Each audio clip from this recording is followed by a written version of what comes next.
everybody, welcome to today's video. Today I'm just gonna take you around my studio and show you all the different little gadgets, lamps, camera holders, things like that, everything like that that I use to paint. I paint a lot at night, so lighting is very important.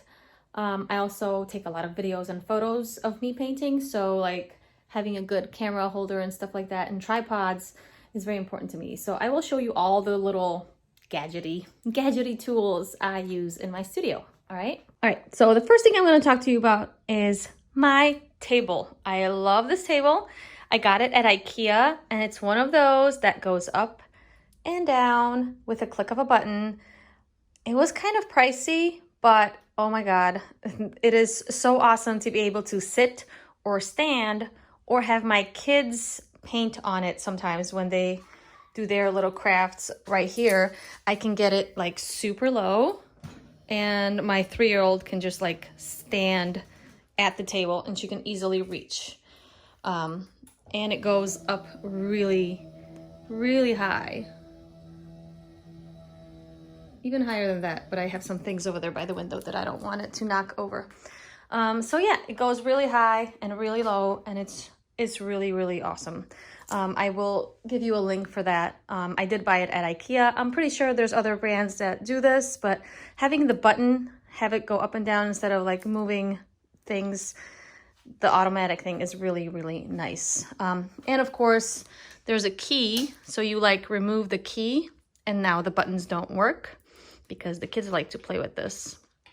So the key is really nice. So that I recommend a lot because it's just awesome. Next thing are these lights. These are photography studio lights. They come with the tripod, the extension, you know, it goes up or down. And then this thing, you can rotate it and of course move it up or down and direct it where you need it to go.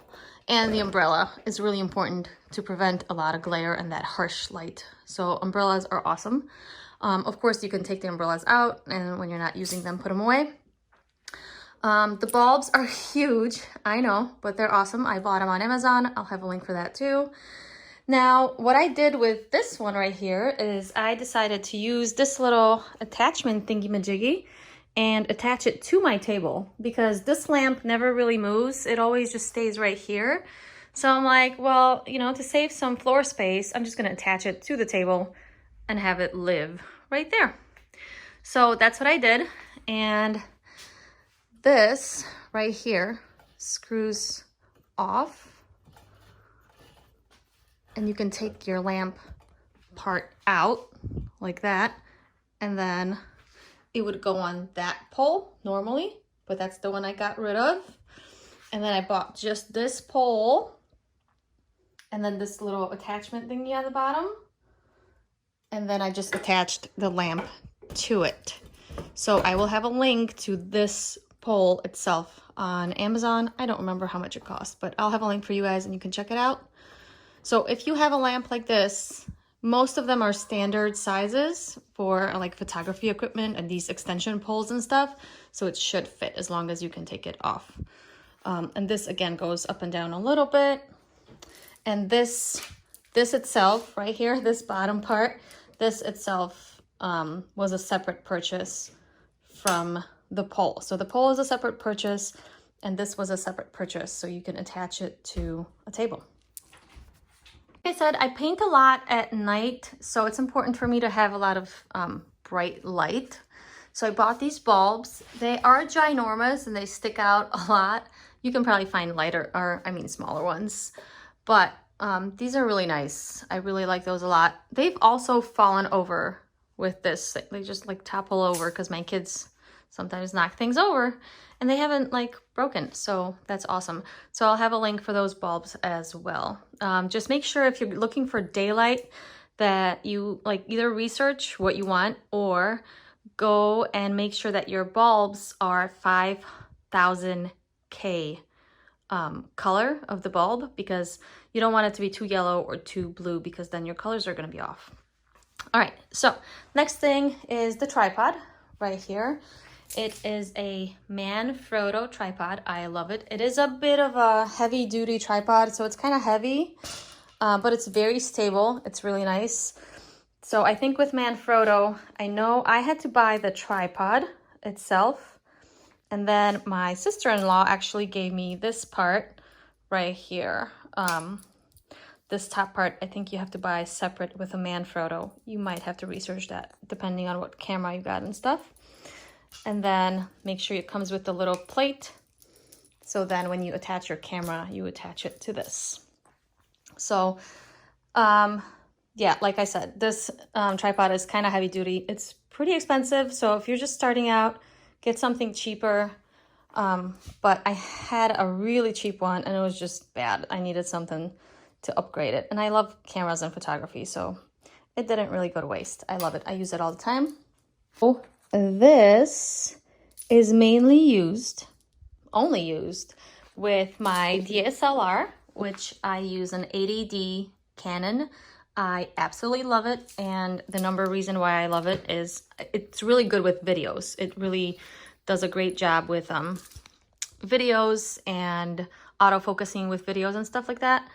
But the flip out screen, guys, I mean, it flips out and it rotates so you can see exactly what you're doing no matter what the angle the camera's at. So that is like the only reason I have this one is because of the flip out screen. But of course, it's a really, really great camera as well.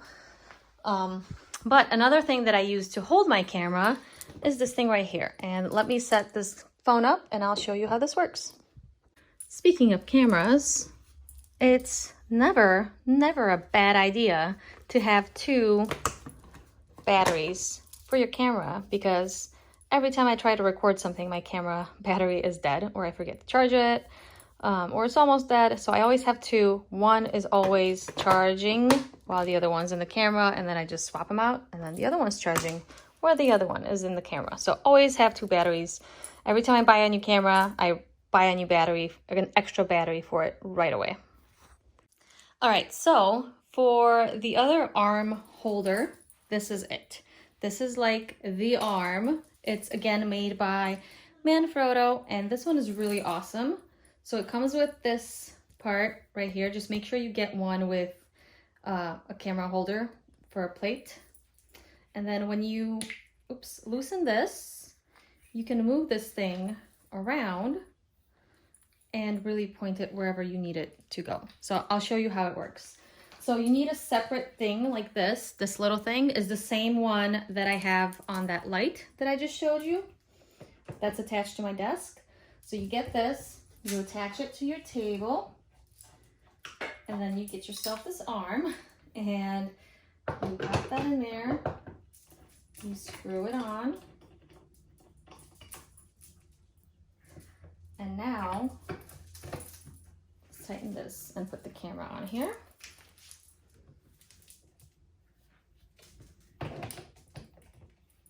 Okay, so now when you loosen this up, you can point your camera however you need it to go. Let me back up so you guys can see better.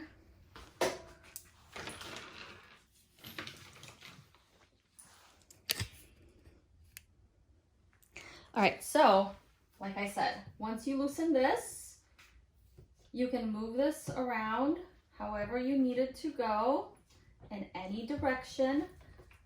So it's really, really awesome because you can get nice angles of you painting, like, you know, from the bottom, from the top, and then you can of course move it to a different part of your table or shelf or whatever you're attaching it to. So this is awesome. I love this thing. I love it so much. It's so much more stable than like those goose arms, and of course the goose arms don't really hold a giant camera like this. So if you've got a giant camera and you want it to kind of get all angles, this is awesome. Again, it is a pricey arm. This thing, I will give you a link. I think it was at least around $100, if not more. But I use it every day, every single day I use it. So it was definitely worth the purchase. So just make sure it's nice and tight and it won't budge. Oh, my other super favorite thing to use for recording or just taking photos or for lighting is this one right here. It's a canvas lamp slash phone holder by Canvas, and I'll give you a link to their website. This is not on Amazon. I don't remember how much this was. I think this was $140. I'm not sure. But it comes with this attachment that you can attach to your desk, and it comes with this nice heavy wooden base. So you can have two, or you can just get it with the table attachment, or you can get it with both. I got it with both because I usually have this on the desk, and then this one just kind of moves around wherever I need it. This is awesome. Let me show you. You plug it in, and it gives you 3 settings of light.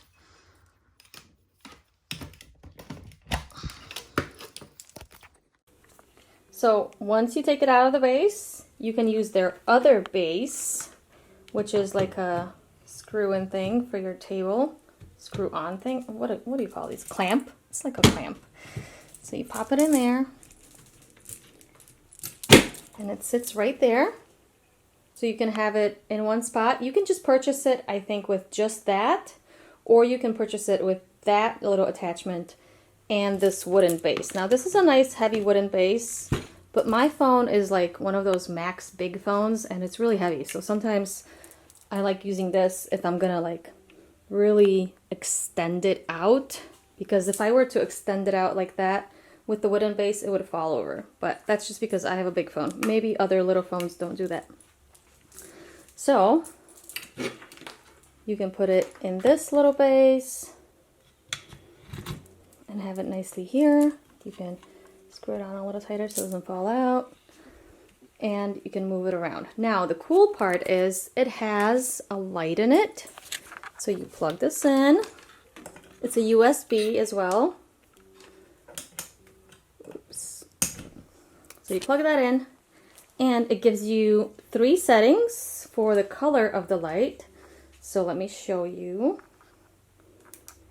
There's like white, kind of warmer, and a really warm. You can't really see here. There's 3 different color settings, and then you can make it brighter or darker as well.